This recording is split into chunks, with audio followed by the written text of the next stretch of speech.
aujourd'hui ouvrir mes propos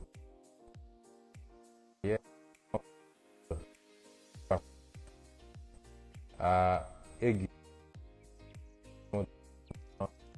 également à vous. Je suis désolé de le faire dans toutes les langues parlées en Afrique, l'anglais, le portugais et même l'arabe. Mais je crois que si je m'exprime en français, ça permet déjà de se faire entendre par nos frères et sœurs africains. Cette option par cette langue française s'impose d'autant que nous avons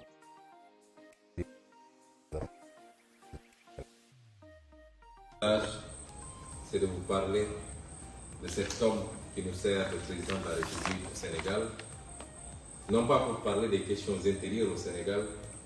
mais parce que cet homme se trouve être aujourd'hui à la tête de l'Union africaine également. Et il fait montre d'un activisme débordant depuis quelques jours. Mais je voulais dire à nos frères et sœurs africains que Macky Sall n'est pas un panafricain. Macky Sall ne croit pas à l'Afrique. Macky Sall est un adepte de la doctrine de l'aplatissement vis-à-vis des intérêts étrangers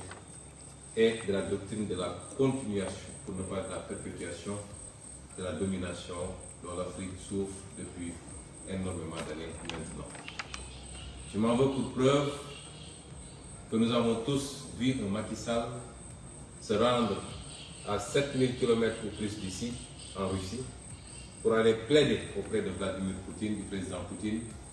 pour la levée de l'embargo contre l'Ukraine. Le prétexte tout trouvé, c'est de permettre à l'Ukraine d'exporter du blé et du maïs, notamment en direction de l'Afrique qui en a besoin. Je voulais dire que cette démarche est d'abord une démarche qui habilite un peu plus l'Afrique. Qu'est-ce que tous ces présidents ont fait de leur mandat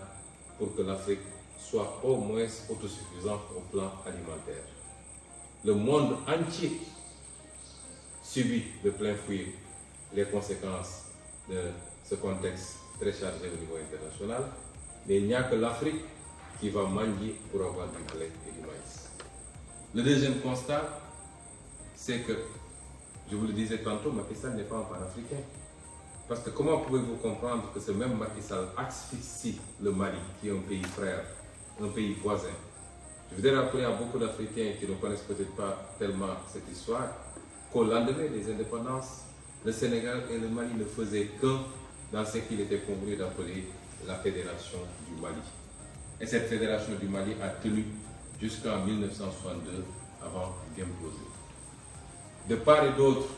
du Mali et du Sénégal, vous trouverez les mêmes ethnies, les mêmes peuples, les mêmes cultures. Le Mali et le Sénégal et le Mali. Le Mali constitue l'arrière-pays du Sénégal en quelque sorte. Comment pouvez-vous comprendre qu'un Macky Sall ferme le port autonome de Dakar, les aéroports du Sénégal et les frontières routières du Sénégal à ce même Mali qui passait par le Sénégal pour réaliser l'essentiel de ces importations? Au-delà du fait que c'est une attitude criminelle, c'est en même temps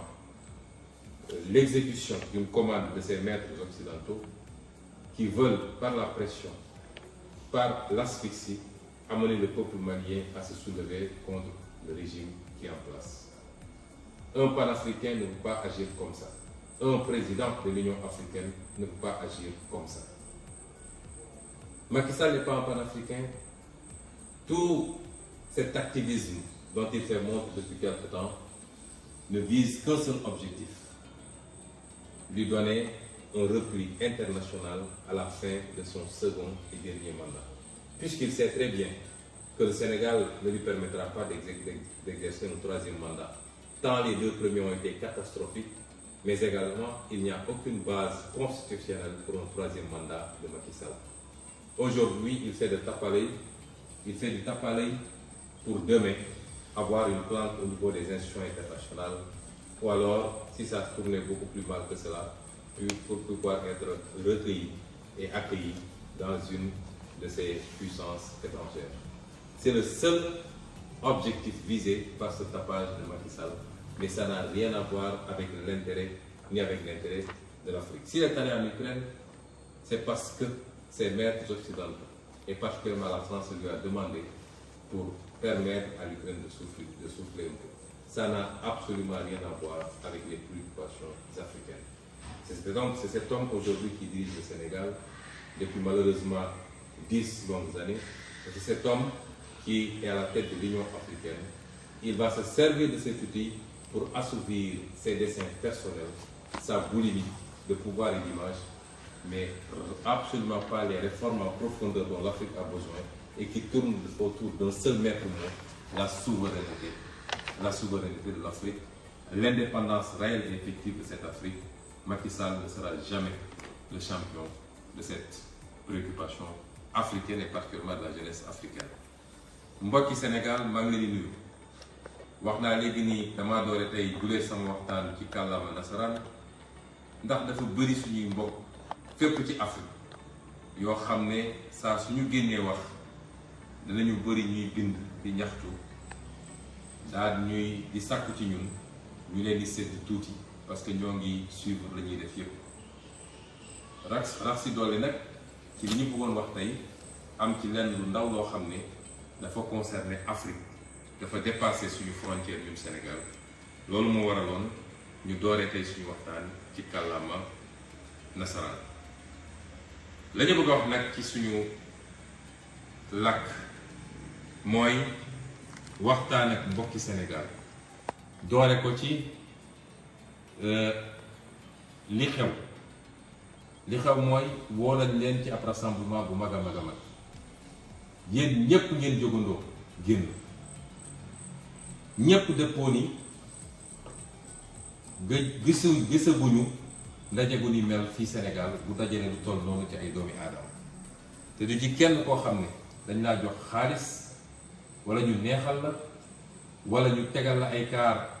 jox la xaalis boo fayee transport ñi andi seen kaar te bëriwuñu ndax dégg nañ ñu naan rassemblement national fu ne la nit di jóge ci Sénégal déedéet ñëw ñi jóge ci région yi ñëw symbolique la woon waaye ñëpp xam nañ ni bu ñu bëree ba bëri gëmu ni dépassé nañu 200 personnes ci les dizaines et des dizaines de milliers de personnes yu nekkoon foofu ña jóge ci région yi nag jox ñu leen kaar jox ñu leen paas ñoo dajale seen xaalis jël seen kaar dikk loolu di lu rëy te dalal suñu xel ci ni ñun ba ñuy dugg ci politique li ñu mbëbbatoon mooy fexe ba am de vrais militants et de vrais sympathisants mooy ñu gëm réew mi ñoo xam ne fu ñu toog ñu ngay laaj seen bopp lan la ñu war a defal réew mi waaye du ñu mel ni ñii ñu ci fekk ci politique nga xam ne fu ñu toog ñu ngi naan naka la ñu fexe ba jëriñoo ñun réew mi loolu dafa mel ni ma ngay bëgg a sotti te yëg-yëg bi nit ñi am nañ ko rawatina nag ndaw ñi loolu ñu wane keroog ca mercredi bi dafa taalaat li xale yi naan cuuraayu dëmm ndax gaa yi mel ni ay dëmm yu jëfoo fi mu toll nii déggante démb ak tey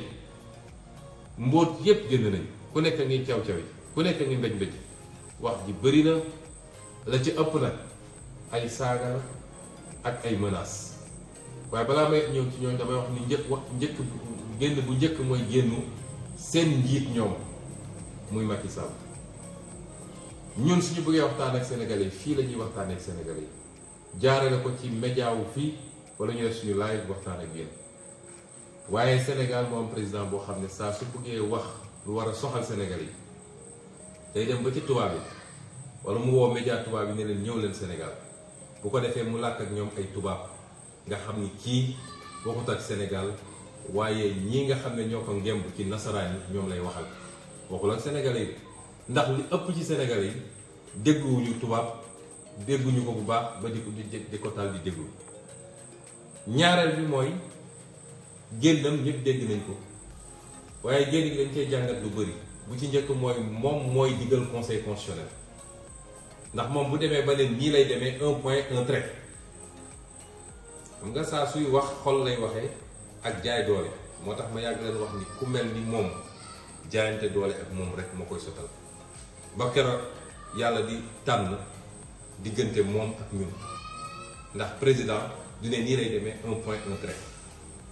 waaye li gën a yéeme gannaaw bu ñu nee moom mooy digal conseil constitutionnel Pape Omar Sakho ak ñi mu àndal Macky moo leen naan def leen ñu def Antoine Diome moom jarul sax may wax luy wane ni amuñu justice ci réew mi justice bu indépendante amul justice politique lañu am boo xam ne dañ koy digal muy def waaye li gën a yéeme ci wax ji mooy tiit gi mu tiit dem dugal na ko mu wax loo xam ne safaan wala ndax nee na liste une liste qui n'est pas paritaire n'est pas une liste qu'on peut admettre un point un trait waaye ñun Yewwi Askan Wi amuñu problème parité ñun liste incomplète lañ ñu wax ñoom Benno Bokk Yaakaar ñoo am problème mu liste parité kon moom li mu wax conseil constitutionnel ci Benno Bokk Yaakaar la ko doon appliqué ñoom ñoo am problème mu parité jël seen suppléant tegle ñaari jigéen ñun amuñu problème parité problème bi ñu am mooy bu ñu gisee ni am na benn cas inéligibilité ñu ne ñu ñëw leen remplacer ko ñu dem remplacer ko ñu ne juum nañu ndax ki ñu ko remplacer ñu ngi woon déjà ci liste titulaire yi suñ ko génnee donc foofu liste bi matul kon Macky Sall àtte na boppam àtte na Benno Bokk Yaakaar moom moo ne liste bu paritairul liste boobu mënuñu ko recevoir conseil constitutionnel def njombe bu toll nii ak lâcheté mooy nu ma ko mën a tuddee ci olof ba nga xam ne dañoo dem làqatu ci arrêté ministre de l'Intérieur depuis quand la justice se cache derrière un arrêté du ministre de l'Intérieur pour décider kon lii mbokk yi firndeel na ni li Sénégal yépp xam mooy Yewwi Askan Wi dañ koo tooñ bu ne fang waroon annuler liste Benno Bokk Yaakaar jàllale ko loolu léegi feeñ ne ba ñépp xam nañ ko te Macky Sall moom ci boppam nangu na ko moo tax li ci des mooy bañ ak xeex ak ñoom loolu nag lañu door mercredi bi war koo gën a dëgëral nag dinaa ci ñëw ci sama deuxième partie intervention waaye dama ne cuuraayu dëmm jolleeti na ñépp ngi génn di wax yi nag dama ciy seet wax yi ba ci jiitu mooy ay menaces nit dem na ba ne nañu faat bakkanu Ousmane Sonko doo mës a dégg procureur yëngatu doo mës a dégg mu wax du ko woo te ku ko waxoon ci opposition bi heure bi yaa ngi kaso lii firndeel na jeng bi justice jeng moo tax il faut ñu jàmmarloo ak justice ndax justice bu demee ba jeng kenn amatul devoir naan day déglu di décision de justice kenn amatu ko suñu waxee ñu ne waaw la justice s'est prononcée donc la loi s'applique à tout le monde naka la ñu mënee jàpp ay nit ñu sàcc xaalisu réew mi justice ne du ma leen téye ñu jàpp ay nit ñuy ruxus xaalis justice ne du ma leen téye ñu jàpp nit ñu yor ay armoire ay néeg yu fees dell ak xaalis justice ne du ma ci wax nit taxaw saaga ethnie entière justice ne du ma ci wax te loolu mun na taal réew nit taxaw ne dem leen faat bakkanu jàmbur justice ne du ma ci wax moo ne sëñ Abdou Bara Dolly bi li mu wax moo gën a néew téeméeri junni yoon tey ñu ngi ko tey yóbbu ko ci kaso justice amatul ci réew mi ñun ñoo war a jël suñu responsabilité parce que justice su demee ba jeng peuple bi moo war a taxaw jàmmarloo justice justice bu demee ba nekk le bras politique d'un parti politique et d'une famille devoir la ñu résister devant cette justice depuis 1 an et demi je vous ai dit résistance c'est un droit constitutionnel constitution ci boppam moo ne face à l'injustice chaque Sénégalais a le droit de résister loolu du insurrection du coup d'état waaye loolu lu war la may wax ni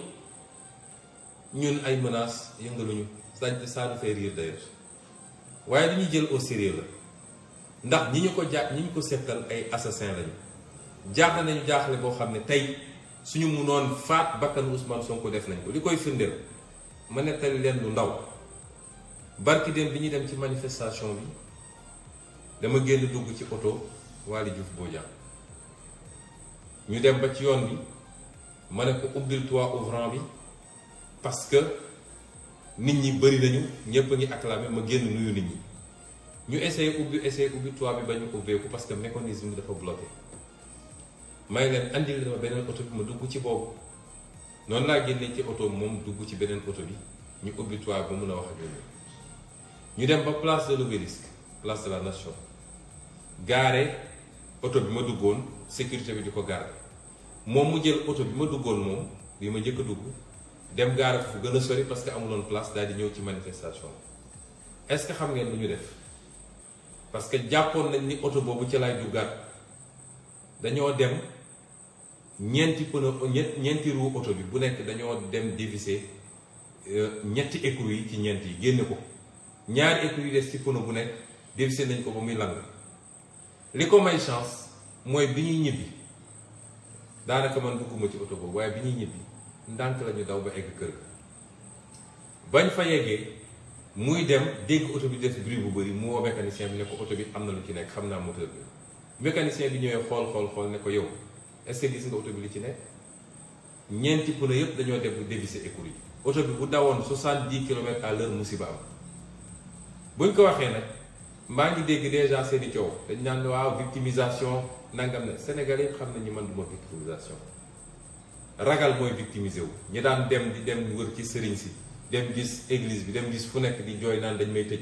ñooñu ñooy victimisé wu mais man buñ ma buggee teg lu yoon damay jël sama responsabilité résister boo ma munee duma ma boo ma munul it di nga ma bàyyi ak sama jàmm kon ñun du ñu inventé dara gis ngeen photo yi wan nañ ko fu ne ci internet bi ay assassin la ñu amal affaire suñu demee ba jaaxle ba xam ni lii moo ci des ñoom ak ñi leen gemb leen moo leen dese mooy nañuy def lu ñuy def ba faat bakkanu ki ñu jaaxal ma leen di wax nag ni bis bu seen bëbët yeggee ci ngeen ni soog a am problème nag ndax problème amagu leen ko bis bu seen bëbët yeggee ci ngeen ni soog a am problème ndax nun li ñuy def ragaluñ ci dara te duñ ci deltu gannaaw bis bu ne ñu gën a teg ay pas waaye ci cuuraayu dëmb gi ba tey gis ngeen saaga yi xaste yi loolu moom tàmm nañ ko ma bëgg a wax nag ni Macky Sall ndax ku fi saaga Ousmane Sonko rek Macky Sall la yónni boo saagee ba doyal xas Ousmane Sonko xas ay waajuram xas baayam bi nga xam ne ma nga ci barsax depuis longtemps xas ay yaayam xas ay soxnaam boo paree Macky Sall da lay woo pare jox la xaalis may wax ak kilifa yi nekk ci dëkk bi yépp ku fi saaga Macky Sall moo la ko sant waaye nag bu dee yow sa xol xat na ba mënoo muñ saaga man xam nga man saaga yi jëmbalu ma tey laa gën a nekk en forme tey laa gën a mën a agir waaye bu dee yow sa xol xat na ba ku la tudd nga gaawante ni maa ngi ko yóbbu kaso ngire waay téel sa bopp téel say ñoñ ñu bàyyi di saaga nit ñi ak di xas nit ñi ndax Cheikh Abdou Bara Dolly lii mu ko def nii ànduñu ci kàddu yi ndax nun lañu mës a wax mooy politique du dugg ci vie privée jàmbur politique du saaga jàmbur politique du xas jàmbur rëcc nag mën na am ci ku ne waaye ñiy saaga te ànd ak Macky Sall ci saaga yu gën a bon téeméeri junni yoon ñi ngi fii di dox suba ngoon te justice du leen woo police du leen déglu loolu nag mooy andi injustice ci réew mi ñaareel bi dans la forme li ñu def Cheikh Abdou Bara Dolly teguñu ko fenn parce que loi bi dafa ne député bu nekk en cours de mandat mënuñu ko jàpp lu dul su dee dafa def flagrant délit wala mu def li muy def ba pare di daw ñu jàpp ko ci jamono ji muy daw te bu boobaa bu amee en flagrant délit donc nga ko mën a juger mais jàpp ko ne flagrant délit la def daa dem ba ci biir procureur ne instruction la ñuy def détournement de procédure la lii lañ ma bëggoon def février 2021 lii lañ ma bëggoon def man lànk ne duñ ma ko def nag looloo andi li xew février ba mars 2021 Moustapha Niass bu doon président de l'Assemblée nationale bu baax moom mooy dem génne ji Cheikh Abdou Bara Dolly parce que dañoo xotti worma Assemblée nationale rien que pour régler des comptes ak jàpp ni bu ñu téye Cheikh Abdou Bara Dolly dina wàññi dara suñu campagne ci Mbàkke waaye nax na seen bopp bu soobee kii bind Mbàkke ci nii wala ci nële daan ko gañe cuuraayu dem yu ba léegi nee nañu dellu si nañu léegi ci MFDC nee nañ dañoo jàpp ay rebelle MFDC xam nga li gën a bon ci waa APR mooy mag yoo xam ne dañuy xëy ngeen jégal mu ci kàddu di fen ba guddi amul ministre amul président amul directeur amul Sénégalais yi léegi mënuñoo dégg lu jóge ci APR ba jàpp ni lii dëgg la salle bi ma toog tey keroog def naa fi live fii Ziguinchor ab waa APR dem taxaw ne Dakar nañu tourné live boobu amatuñu sago ci li ñuy def waaye Sénégalais yi kenn gënu leen a yeewu xam nga wax yu daanu sa saret mënul yëngal Sénégalais yi lii lépp nag li mu wone mooy tiit nañu ba tiit ba fu tiit yem lépp lu ñu amoon ci arsenal ñu ngi koy génne nee nañu yooye dañoo bëgg a yëngal sax suñu kër yi te ku tudd seen kër ñuy bëgg a dee naan dañ lay tëj kaso ma ne leen seen pexe ndax saay na bu yàgg tey lañu gën a dëgër ci li ñuy def ak ñi ñu ko àndal ñépp muy ci njaboot muy ci militant muy ci sympathisant parce que sénégalais xam nañ ni projet bii nga xam ne moom la ñu porté ci cadre Yewwi Askan mooy projet buy libérer le Sénégal définitivement li ko wane mooy ñëw keroog ci place ba ñooñu nag lay waxal tey mbokk yi Macky Sall xam na ni yoratul réew mi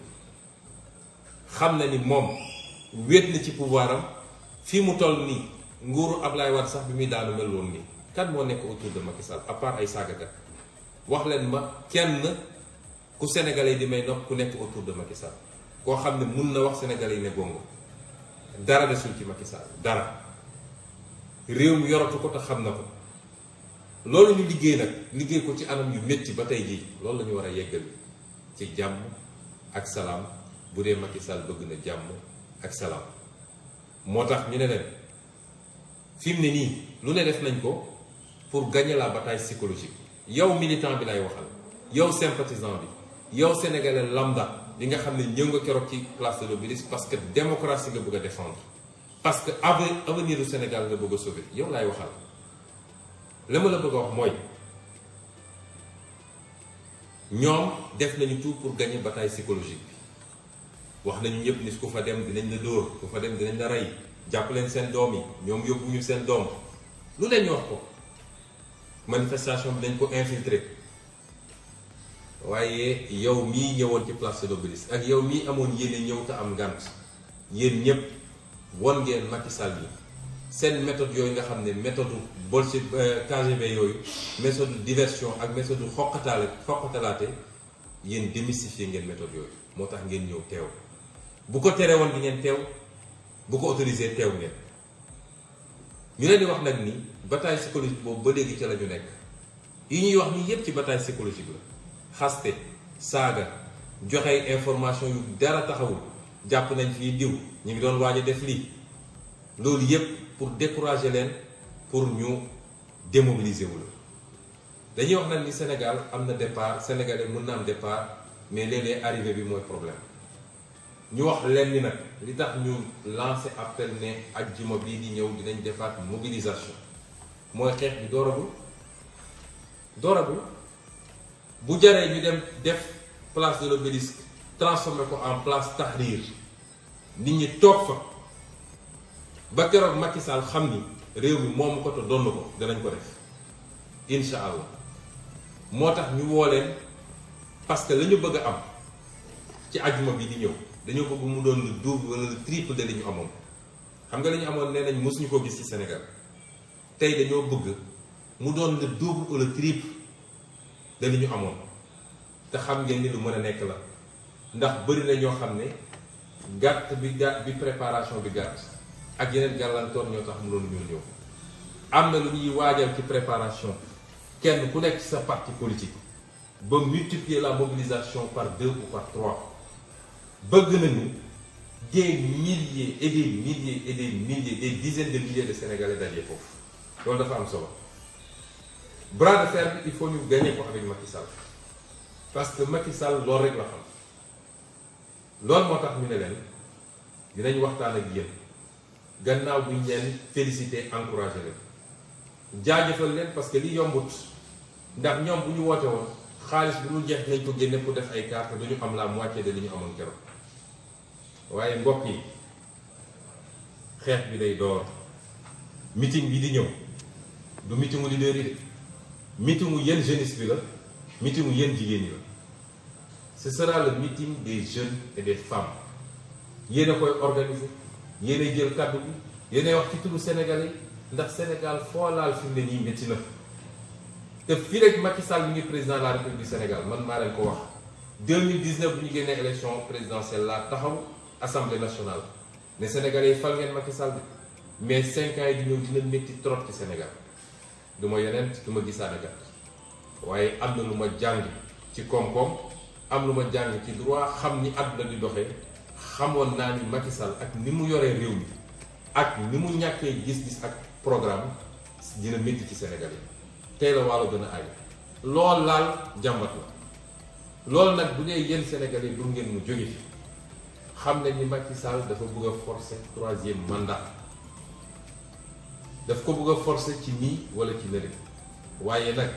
tubaab dafa ne la souveraineté appartient au peuple mooy sañ-sañ dëgg askan wi rek a ko am keneen amu ko leneen amu ko bu dee askan wi nag li ñuy dégg bis bu ne foo génn dem du ngénte du dëj boo doxee ci mbedd mi même wax nga dégg Sénégalais yi sonn nañ boofu sonn yem bu dee bëgg ngeen loolu dakk xeex bi du xeexu Ousmane Sonko du xeexu Khalifa Sall du xeexu Ablaye Wade du xeexu Massamba du xeexu Mademba xeex bi xeexu Sénégalais yi yépp la ñu ngi leen di woo àjjuma ñu dajale ci Sénégal lu kenn mësut a gis ci ay nit yu daje bu ko defee Macky Sall dina xam ni moomul réew mi parce que nag dara mënul justifier moom bi mu fi toogee ba léegi mooy tànn kuy dem élection ak ku dul dem est-ce que loolu Sénégalais yi mën nañ koo nangu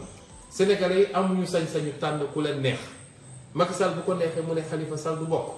bu ko neexee mu ne Ousmane Sonko du bokk bu ko neexee mu ne Karim Wade du bokk suba su xëyaatee ne keneen ak keneen du bokk loolu ñu bàyyi ko ci ba ci kañ loolu mooy li ñu bëggoon a génne ci bataaxal di leen gërëm di leen sant di leen jaajëfal di leen jox dig daje bu soobee yàlla àjjuma si jàmm bu ñu toogee ba alxamis dinañu duggaat ci waxtaan bu gàtt waxtaan ak yéen parce que dañoo toll jamono joo xam ne il faut ñuy jokkoo di waxtaan ñu bëri dañ daan déet sa kàddu na néew waaye kàddu dina am jamono joo xam ne dafa war a néew am jamono joo xam ne dañu war a di waxtaan ak askan bi ci jamono jooju la ñu toll kon ñu ngi leen di gërëm di leen souhaiter ngeen fanaan jàmm di ñaan jàmm ci Sénégal waaye jàmm Sénégal ak fitna Sénégal mu ngi ci loxo benn nit ci jamono ji ñu toll muy Macky Sall ak son conseil constitutionnel ak son ministre de l'intérieur asalaamaaleykum wa rahmatulah wa barakatu